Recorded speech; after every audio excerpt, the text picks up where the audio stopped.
Hi guys, ඔන්න ඉතින් ඔයාලට සුබ අලුත් අවුරුද්දක් වේවා කියලා ප්‍රාර්ථනා කරනවා. ඉතින් අදත් ගෙනල්ලා තියෙන තවත් ඩේ vlog එකක්. මම හිතන්නේ මේ අපේ 5 වෙනි vlog එක. ඉතින් මේ vlog එකේ වෙන්නේ අද අපේ ගෙදර අවුරුදු චාරිත්‍ර ටික කරලා ගම්වටේ පොට රමත් දාන වීඩියෝ එකක් තමයි අද මේ වීඩියෝ එක මට බලා ගන්න පුළුවන් වෙන්නේ. ඉතින් අද මේ වීඩියෝ එකට මාත් එක්ක තව එක්කෙනෙක් ඉන්නවා.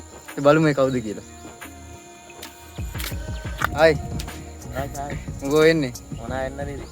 මේ ඉන්නේ ශෂිර මලිත් විදුරංග. ඉතින් මේ පාර අවුරුදු අපිත් එක්කනේ. පේන්නෙත් නැද්ද මන්? පේනවා. එන අපේ අවුරුදු චාරිත්‍ර ටික කරලා ගම්වඩේ පුටුවමත් දාලා වීඩියෝ එක ඉස්සරහින් සෙට් වෙමු. ඔන්න ඉතින් කිරිදිරීමේ චාරිත්‍රයත් ආරම්භ වුණා. ඉතින් මේ කිරිදිරණ එක ආරම්භ වුණේ පාන්දර 4යි ගානට. ඉතින් ඒක බ්ලොග් එකේ අදහරියෙන් තමයි දැම්මේ. ඒක මොකුත් හිතන්න එපා.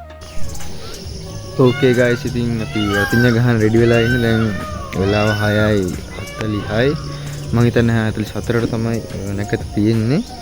ඉතින් අපි බලමු නැකත් එක කොහොමද වෙන්නේ කියලා. ඔන්න ඉතින් නැකත පටන් ගත්ත ගමන් ඉතින් මම මගේ වැඩ ආරම්භ කරා.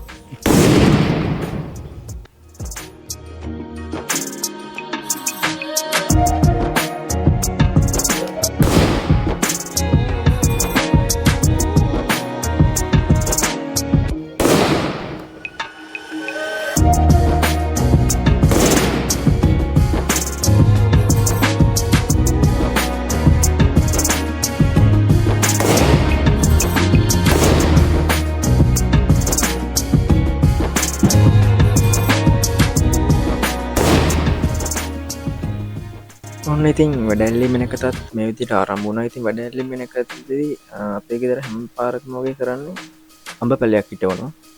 ඉතින් මුලින්ම අඹ පැලයක් හිටවලා තමයි ඉතින් වැඩැල්ලීමේ චාරිත්‍රය ආරම්භ කරන්නේ.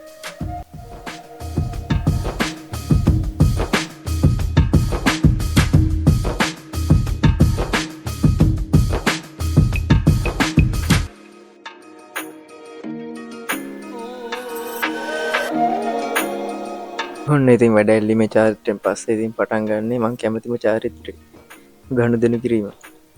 මේ විදිහට ඉතින් පවුලේ හැමෝම ඉතින් ගනුදෙනු කරලා ඊළඟට ඉතින් අපි ගියේ ආහාර අනුභව කරන්න. යම් මේෂ දකිද්දි නම් ඉතින් බලන් ඉන්නත් බෑ. කලින් තියම කන්න හිතුනේ කන්න බෑනේ. ඉතින් මොනව කරන්නද බලා සෙනසෙ. ඉතින් නැකතනකන් ඉතින් අපි බලාගෙන ඉන්නවා.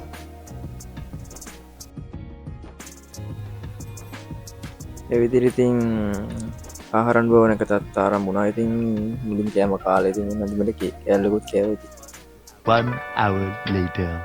ඊට පස්සේ ඉතින් ගෙදර චාරිත්‍ර ඔක්කොම ඉවර වෙලා ඉතින් මම ඔයාලට කිව්වනේ ගමවට පොඩ ඩ්‍රමක් එක යනවා කියලා. මේ තියෙන ඉතින් ඒ කොටස් ටික තමයි.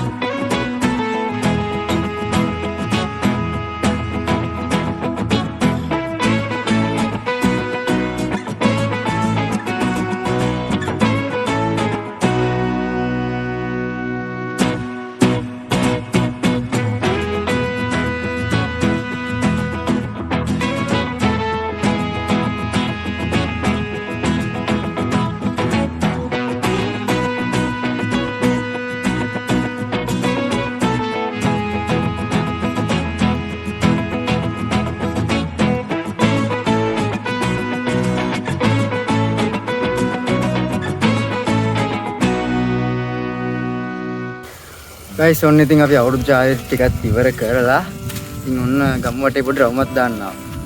ඉතින් මේ ගමේ ඉතින් බලන්න දේවල් නම් වැඩි නෑ. බලන්න දෙයකට තියෙන්නේ මෙන්න මේ කුඹුරු ටික තමයි. පේනවත් දන්නවද? කුඹුරු ආය තමයි ඉතින් බලනවා නම් බලන්න තියෙන්නේ මේ පැත්තේ. ඉතින් මේ දවස්වල නම් ඉතින් ගෝයන් නැහැ. මේ ගෝයන් කපලා දැන් මේ වපුරන කාලේ තමයි මේ තියෙන්නේ. මේක ගෝයන් ගහක් නෑ. ඉතින් වතුර විතරයි තියෙන්නේ. මේ වපුරන කාලේ තමයි දැන් මේ යන්නේ. මේ විදිහට තමයි ඉතින් ගමක් වුණාම තියෙන්න ඕන. පුරු තියෙන්න ඕන. අර පැත්තේ පොල් ගස් ටිකක් තියෙන මම ඔයාලට වෙන්නම්. මේ තියෙන පොල් ගස් ටික.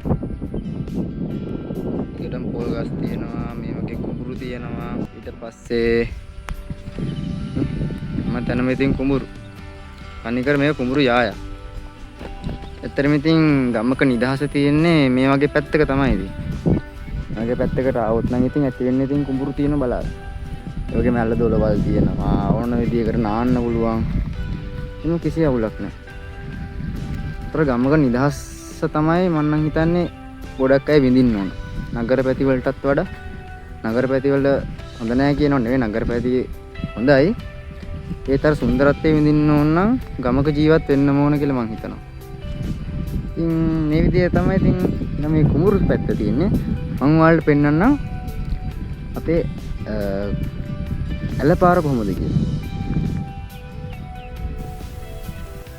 ගයිස් ඉතින් මේ තියෙන මම ඔයාලට කියපු ඒ ඇලපාර තමයි. ඉතින් මේ ඇලපාරෙන් තමයි මේ පැත්තේ තියෙන කුඹුරු ඒ වගේම වගාවන් ඔය සේරටම වතුර දෙන්නේ මේ ඇලෙන් තමයි. ඉතින් මේ ඇලට වතුර එන්නේ ලුණුගම්බිර ජලාශයෙන්. ඉතින් ඔය විදියට ඉතින් ලස්සනට ගම්මෙන් ඇලපාරක් යනවා. ඉතින් මේ ඇලපාර සාමාන්‍යයෙන් ටිකක් ලොකු ඇලක්. නාන්නට මේ ඉතින් ඒවට සුපිරි. 1 hour later. ඕකේ ගයිස් ඉතින් ඔයාලා මේ වීඩියෝ එකෙන් දැක්කේ අපි පොඩියට අවුරුදු සමරුප්පු හැටි සහ ඔයාලත් එක්ක ගමේ පොඩි රවුමක් ගියා. ඉතින් ඒක තමයි ඔයාලා මේ වීඩියෝ එකෙන් දැක්කේ. ඉතින් මේ වගේ තව vlogs ඉස්සරහට එන්න තියෙනවා. ඉතින් ඇත්තටම මම ගේන්නේ මිනි vlogs සාමාන්‍ය දිග vlogs ගේන්නේ නැහැ. විනාඩි 7-8 වගේ පොඩි මිනි vlogs තමයි මම ගේන්නේ. ඉස්සරහට ඉතින් දිගටම vlogs ටිකක් වටෙන්න තියෙනවා. ඉතින් ඒවත් එක්කත් සෙට් වෙන්න. ඒ වගේ මොමේ TV එක පැත්තේ වීඩියෝ ටිකක් එන්න තියෙනවා. ඉතින් ඒවත් එක්කත් සෙට් වෙන්න. ඉතින් එන channel එකත් එක දෙකම සෙට් වෙලා ඉන්නේ. ඉතින් මේ වගේ අලුත් වීඩියෝ එකකින් ආයෙ ඔයාලා හම්බ වෙන්න. නැතකන් ගිහින් එන්න මගේ යාළුවෝ හැමෝටම ජය වේවා.